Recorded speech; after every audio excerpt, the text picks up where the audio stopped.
আসসালামু আলাইকুম আমার ফেসবুক বন্ধুরা। আমি আজকে আসছি গাছ লাগানোর জন্য দুল্লা ভুবন মোহন উচ্চ বিদ্যালয়ের পাশে যে মসজিদ, এই মসজিদের পাশেই মসজিদের আঙিনাতে আমি ৪টা গাছ লাগিয়েছি। আমার সাথে মুরব্বি আছেন যারা, তাদেরকে অনেক অনেক ধন্যবাদ যে আপনারা অনেক সহায়তা করছেন। গাছগুলো পেয়ে আপনাদের কেমন লাগতেছে?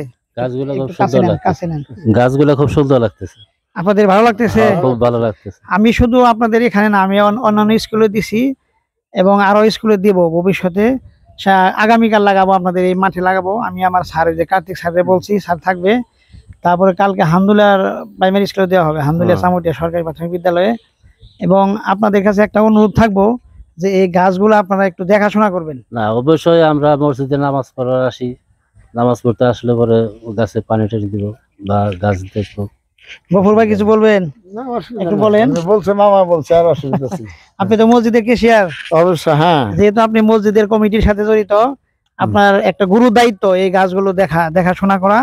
আমার করা অনুরোধ থাকবো, অনুরোধ থাকবো যে আপনি গাছগুলো একটু দেখাশোনা করে রাখবেন। আমি তো খুশি আবার আনন্দ মানে যে গাছগুলো যে আমরা বিনা পয়সা পাইলাম, এটা দামি গাছ, এই জন্য অবশ্যই আমরা এর জোগাড় যেভাবে নেওয়া দরকার চেষ্টা করবো আর কি। এটা হলো সৎকায় জারিয়া।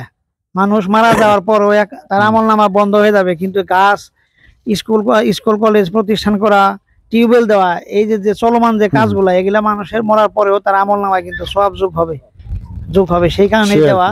আল্লাহ যাতে আমাদের সবারই মঙ্গল করে, সেই কামনা রেখে আপনাদের কাছ থেকে বিদায় নিতেছি। আসসালামু আলাইকুম। ওয়ালাইকুম আসসালাম।